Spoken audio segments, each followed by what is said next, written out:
Okay, it's time now for top picks. Number one on this day with Chris Thom, who's an expert in options, Suncor Energy, SCU on the TSX. Chris? Yeah, so Suncor, we've been talking about energy here. It's a cheap stock. We really like it because of its vertical integration. So, they've got everything from exploration to production to, you actually pumping gas in your car. So right now, I think it's around 12 times this year's earnings. They're buying back their stock like crazy. It's got a decent yield on it. So to put the option spin on it here, if the stock was trading around 57.50 when I looked before I came on, you can sell the April 56 put for $1.70. So you're going to give yourself a bit of breathing room. You're going to get into the stock where it was a few months ago. And at that level, it's just even more attractive than it is now. But if you're just long that stock and going to hold it, we think you're in a good spot. Okay.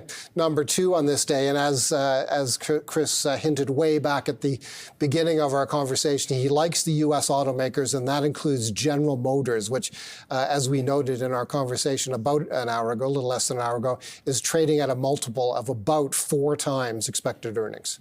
Yeah, so, GM, they're already making money. Same thing with Suncor. They're already making money. A lot of times in the investment world, we're buying things on the anticipation that something's going to improve or something's going to get better or growth is going to come in. And, with a name like this, we just need them to continue to do what they're already doing. Obviously, a pretty sensitive subject with tariffs. We don't really know what's going to happen, and things seem to change every single day. But throughout this process, there will be winners and losers. And the U.S., they make a lot of cars and they buy a lot of cars.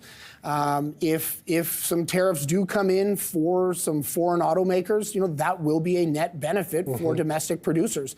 I'm not a political strategist or anything like that, and I don't claim to be, but a lot of what helped the Republicans get elected in this latest election was Michigan and Pennsylvania and these states that flipped from Democrat to Republican, going out and kicking them and their industries and the companies that employ them is probably not going to be a winning solution. So, we really feel like things, there could be some uncertainty. That's where the option prices have gone, pretty through the roof in the last little while. But, at the end of the day, these guys are buying back a lot of their stock. They're making lots of money. And so as long as something doesn't get dramatically worse, we think that this is worth buying at these levels.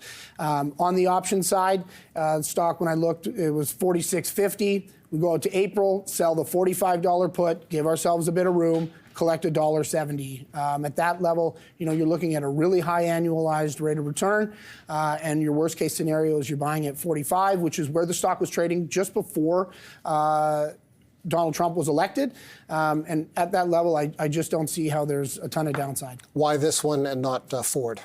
GM, just, we like that lower valuation and just where the geography of where a lot of its plants are. They are in those, Rust Belt states, and we do think that they will be a winner through this process. Okay. Final top pick on this day. We go to the steel sector, also very much in the news these days. Cleveland-Cliffs, CLF on the New York Stock Exchange, the very recent acquirer of Stelco Holdings, the Hamilton-based steelmaker. Yeah, so with Cleveland-Cliffs, I sent this pick in on Friday, and I'm hoping that when I come back for a review of my top picks, we're using that closing price and not yesterday's, because I think it was up like 20% yesterday. Right, correct.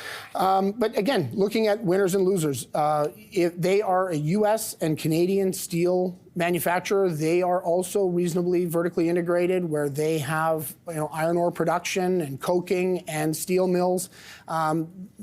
If some tariffs come in for blocking steel from entering the U.S., U.S. steel producers will tend to do well. This company has had a few struggles with generating cash over the last few years. They've been a little bit light on cash. And, if you look at analyst reports covering this company, that was already looking to be alleviated.